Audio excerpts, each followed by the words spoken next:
اعوذ باللہ من الشیطان الرجیم، بسم اللہ الرحمن الرحیم۔ السلام علیکم، میرا نام حیدر علی ہے اور میں ریحان اسکول لیول 1 کا اسٹوڈنٹ ہوں۔ جیسے کہ آپ جانتے ہیں کہ میں جب بھی آتا ہوں ایک نئی ٹیڈکس ریویو کے ساتھ آتا ہوں اور بہت امیزنگ ٹیڈکس ریویو ہوتی ہے۔ تو آج کا ٹاپک ہے the power of dreams and creativity by Adeel Hashmi. Adeel Hashmi ایک ٹیڈکس ٹاک میں کہتے ہیں کہ میں تعلیمی ادارے میں کھڑا ہوں اور میں ایسی باتیں بتاؤں گا جو آپ کو کسی نے نہ بتائی ہوں۔ انہوں نے کہا کہ بہت سے نوجوان بیٹھے ہیں اور نوجوان ہونے کا تعلق اس کی ذہنی کیفیت سے ہوتا ہے۔ نوجوان کے بہت سے اساتذہ کا بھی یہی خیال ہے کہ وہ نوجوان ہیں۔ عمران خان کا بھی یہی خیال ہے کہ وہ نوجوان ہیں۔ نوجوانی کی کیفیت جب تک رہے بہت اچھا ہے۔ انہوں نے کہا کہ میں آپ کو ایسی باتیں بتاؤں گا جو کسی اور ادارے میں نہ بتائی ہوں، شاید کسی نے بتائی ہوں، لیکن یہ ایسی باتیں کسی اسکول، کالجز اور یونیورسٹی میں نہیں بتائی جاتی۔ انہوں نے کہا کہ میں آپ کو ایسی باتیں بتاؤں گا جو آپ نے اردو زبان کے بہت سے آسان الفاظ ہیں جو آپ نے سنی ہوں گی لیکن سوچا نہیں۔ انہوں نے کہا کہ 1930 سے 40 کے دیہاتی ایلبرٹ آئنسٹائن جو آکسفورڈ یونیورسٹی میں پڑھاتے تھے، انہوں نے ایک پرچہ سیٹ کیا اور سوالات لکھے، اس کے اسسٹنٹ نے اسے نوٹ کر لیا۔ اگلی دفعہ جب پرچہ سیٹ کیا تو اس کے اسسٹنٹ نے اسے ٹوکا کہ دا کوشچن آر سیم، لیکن ایلبرٹ آئنسٹائن نے کہا yes but the answer are difficult. کے سوالات تو ایک ہوتے ہیں، زمانہ یا وقت بدل جائے تو ان کے جوابات بھی بدل جاتے ہیں۔ اور انہوں نے کہا کہ مجھے اگر ایسا لفظ پہلے پتہ چلتا تو میں اسے بہتر ہوتا۔ انہوں نے کہا ایسا لفظ بتایا، خواب۔ انہوں نے کہا کہ یہ اسکولوں میں نہیں بتایا جاتا کہ خواب دیکھو۔ ہاں، یہ کہتے ہیں کہ اردو کے نمبر کم ہیں، انگلش کے نمبر کم ہیں، میتھ کے نمبر زیادہ ہیں، یہ وہ۔ تو انہوں نے کہا کہ کسی ٹیچر نے خواب کے بارے میں نہیں بتایا۔ اگر مجھے کسی نے بتایا ہوتا تو میں آج تک یہاں کھڑا نہ ہوتا۔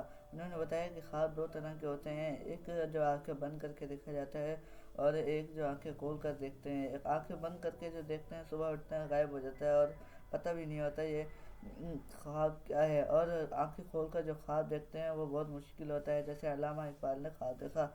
انہوں نے خواب کے بارے میں بتایا۔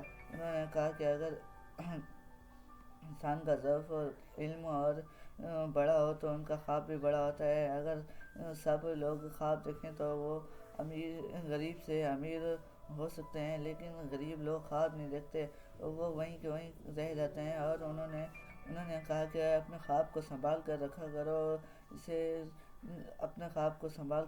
اگر خواب کو چوٹ لگ جائے تو بکھر جاتا ہے، تباہ ہو جاتا ہے۔ انہوں نے کہا کہ میں آدھا گھنٹے پہلے ٹریننگ پر تھا، بہت سے نوجوان بیٹھے تھے اور میں نے کہا دو ساتھی اٹھ کر علامہ اقبال کے دو شعر سنائے، لب پہ آتی کہ دعا اور خودی کو کر بلند اتنا کے علاوہ تو کوئی بھی ساتھی کھڑا نہ ہوا نہ سنایا۔ تو میں نے ایک شعر سنایا، پھر کہا کہ ان کے اندر علم نہیں ہے تو انہیں چاہیے کہ تجسس پیدا کریں، علم جاننے کا طریقہ پیدا کریں۔ تجسس کا اگر ان میں تجسس زیادہ ہوگا تو علم بھی ان میں زیادہ ہوگا۔ تو انہوں نے تجسس کے بارے میں بتایا اور انہوں نے تجسس سے مثال بھی دی، جیسے کہ دو آدمی تھے، وہ نیو یارک میں رہتے تھے، سائیکلوں کی دکان تھی اور جن سے سائیکلیں وہ ٹھیک کرتے تھے جو اوزار سے، انہوں نے ان دو اوزار سے ایک جہاز بنایا۔ ان میں تجسس تھا تو انہوں نے ایک جہاز بنایا۔ انہوں نے کہا ایک آدمی کے بارے میں، آدمی آسمان پر دیکھ رہا تھا سورج کی طرف، تو انہوں نے بتایا کہ آدمی سورج کی طرف دیکھ رہا تھا تو اس میں تجسس پیدا ہوا۔ اس نے دیکھا کہ وہ سورج ایک جگہ کھڑی ہے اور ساری کائنات اس کے گرد گھومتی ہے، اس میں تجسس پیدا ہوا تو اس نے تحقیق کی۔ تجسس پیدا ہونے سے بہت کچھ پتہ چل جاتا ہے، تجسس سے علم میں اضافہ ہوتا ہے۔ تو یہ تھا چھوٹا سا ہمارا ٹیڈکس ریویو۔ تو ہمیں بھی چاہیے کہ ہم اپنے اندر تجسس پیدا کریں اور ہم بڑا سے بڑا خواب دیکھیں۔ شکریہ۔